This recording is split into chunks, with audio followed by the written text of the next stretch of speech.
Gave me as much money as I wanted, I would have created a game exactly like Ghost of Tsushima, and yet it's not my game of the year.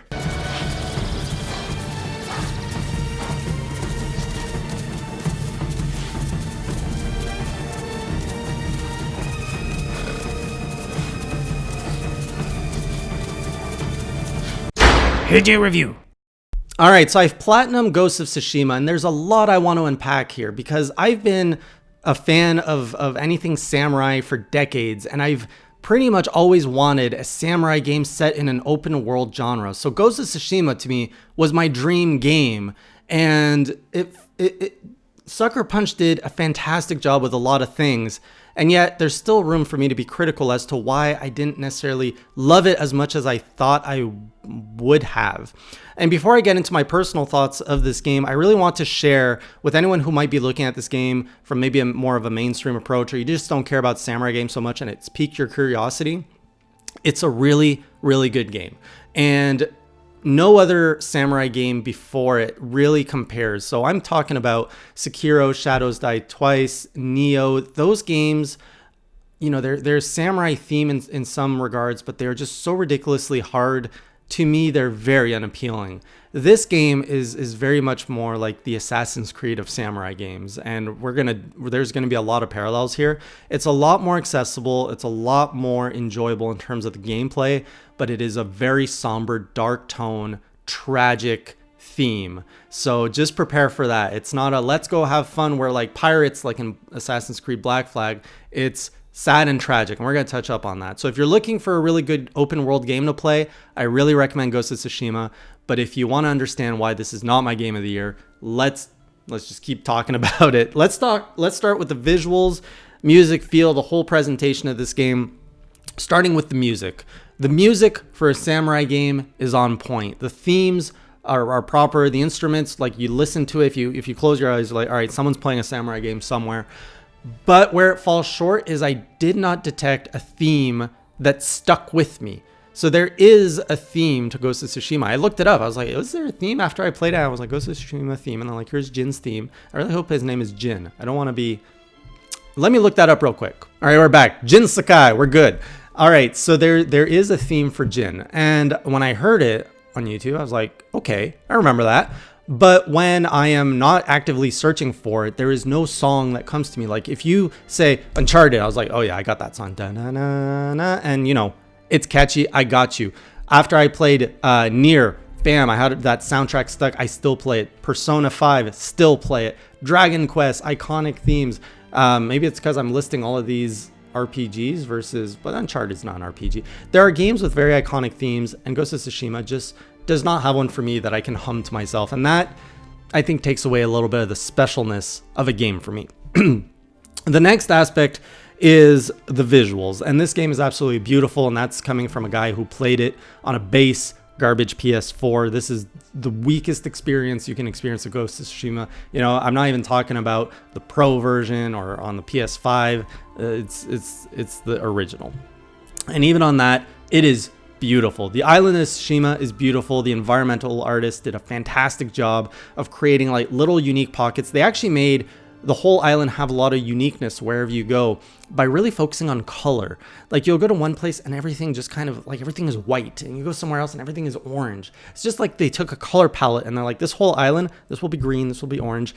And when you're in it, it's beautiful, but as a whole, it feels a little jarring. Like the island of Tsushima in real life it does not span that much of an area, and yet as you're going through the story, which gets you going from south to north, you start off in the summer, and then you're in the fall, and then you're in the winter. And as you go through the island, you're going through the seasons, and I get it. It fits the tone. It's refreshing for the player to see different things, but it's really jarring when you're just like riding on your horse and you're surrounded by snow, and you go through an archway, and all of a sudden it's fall. It's like, bam, you're in fall.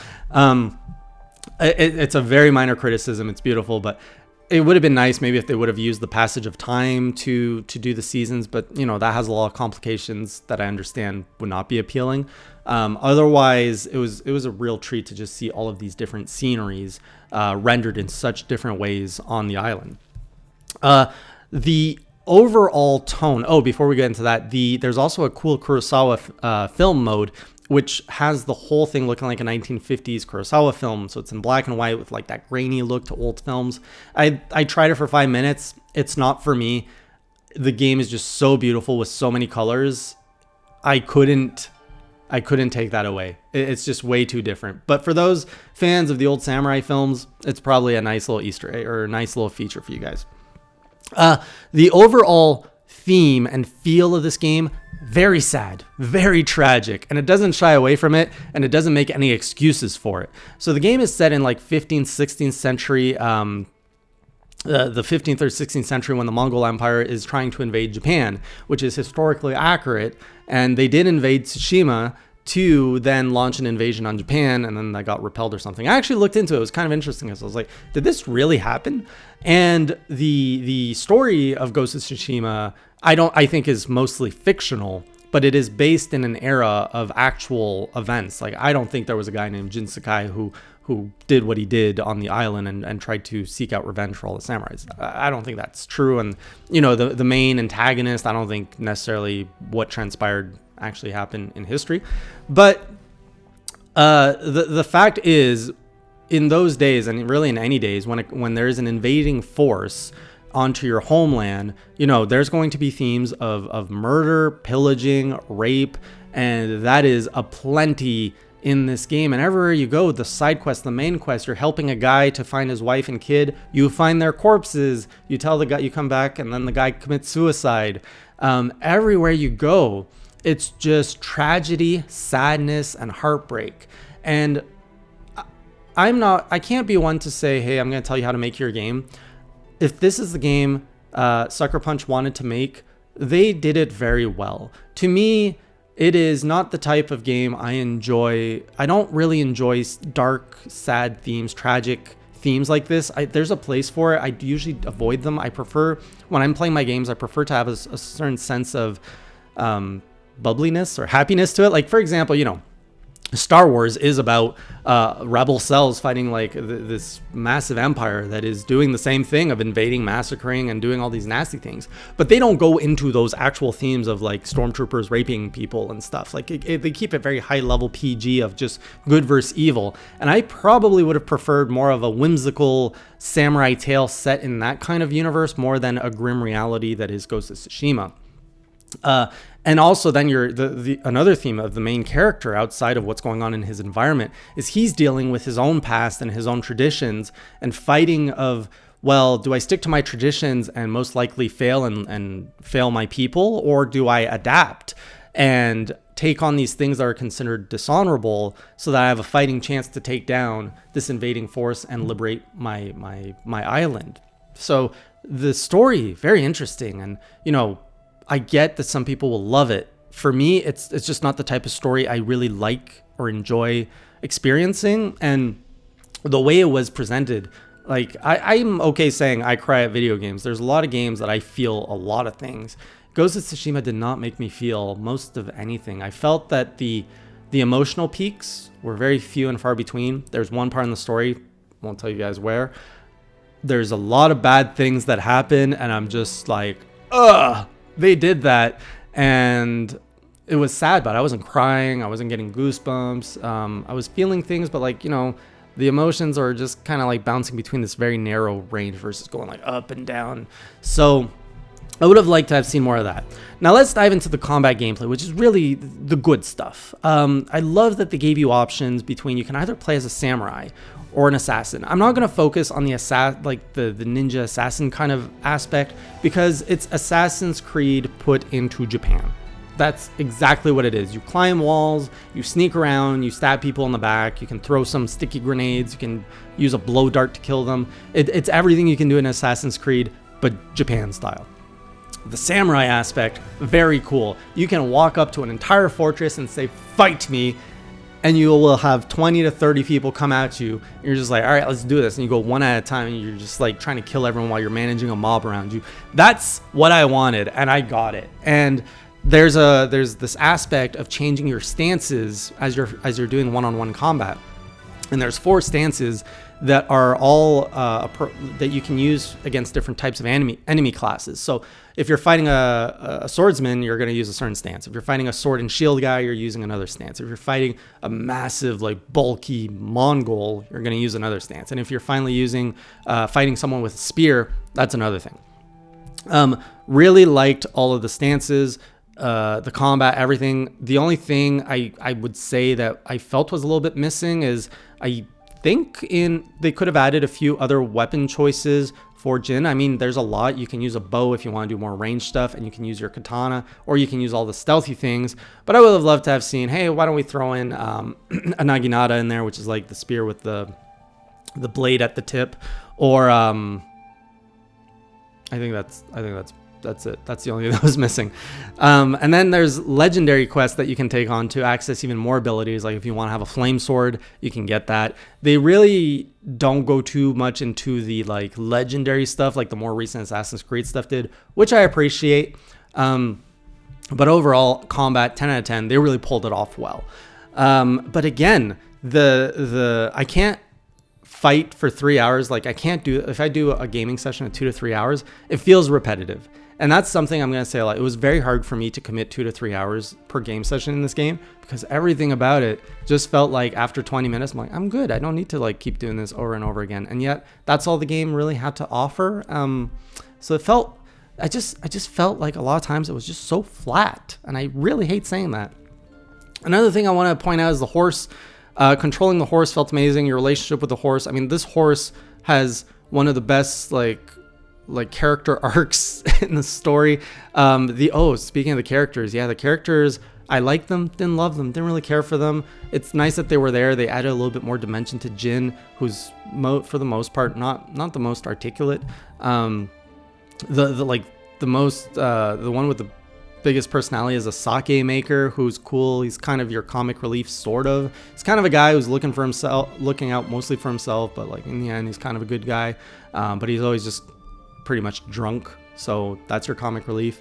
But yeah, I think I felt more of a bond with the horse than with any other character. I didn't really care for all the other characters too much. And controlling the horse, I've never controlled a horse in a game that was so accurate and it felt so responsive and good. So Sucker Punch, you have done a fantastic job at controlling horses and making me feel emotions for the horse. So then the last part is pretty much in an open world game. You've got collectibles. This game is full of them. You can do things from, there's side quests. You can find foxes, which after you find enough foxes, they give you charms, which give you little like offensive, defensive abilities. There's my favorite, finding armors, vanity gear, so that you can decorate your sword, your look. I really like that. And the different armors also offer different bonuses and different kind of stats, which that's not so great because let's say you really like the look of like the archer armor. It's mostly used for archers, so if you want to wear that with your, but you like the sword fighting combat style, you're kind of docked points because now you're not really getting the advantage of the other armor. So it would have been great if there was a feature to move the set bonuses to like you could pay for it or something so that you could wear the armor you really wanted and still get the set bonus for it to play in your play style. Then there's artifacts, records, crickets, hot springs. They all do little things that are quite minor. The hot springs give you more health. That one's a little bit more important. If you find all the hot springs, and this is the last thing I did in the game, and I really wish I had done it earlier, because if you find all the hot springs, you get a very special vanity gear. You get underwear, which means I could have been the roaming underwear samurai this whole time. But by the time I found it, I had done everything in the game. So I'm like, oh no, I can't be the roaming underwear samurai now without having a purpose. You don't have to collect everything for the Platinum Trophy. The Platinum Trophy is one of the fairest, easiest trophies I have ever gotten. It's like my 6th or 7th one. So yes, another one for the collection. After I completed the story, I was doing all the side quests along the way, by the way. To complete everything, it was maybe another 3 to 4 hours of playing after the story, and I got my Platinum. It's very easy. So once you've kind of destroyed Mongols from territories, all of the little shinies show up on your map, and then you just got to go to the shinies to collect everything. It's quite straightforward. In terms of getting the Platinum, there is one trophy which is a little bit of a BS move. It's one where you have to dress as the legendary thief, and I'm going to spoil this for you because you're not going to find it unless you use a walkthrough or a guide, because it's ridiculous. So to unlock that trophy, it's a hidden trophy. First of all, you need to, I think it's a hidden trophy, you need to dress up or cosplay as Sly Cooper from the older games. But the thing is, it's not like you can like dress up as a raccoon or anything in this game. What they expect you to do is create a certain assortment of armor that has like blue and black traits, that and then having like a katana in a sheath that looks like a tail. By the end of it, it doesn't even look like Sly Cooper. I don't know where they got out of there. I tried at first on my own to like create like all this thief gear, and I thought I was a legendary thief from Japan. No, it's an Easter egg to one of their previous games, and it's really obscure to figure that one out on your own. So I really recommend a guide for that. So overall, Ghost of Tsushima is a very well crafted game, and it does offer something new here with the samurai combat, which I really liked.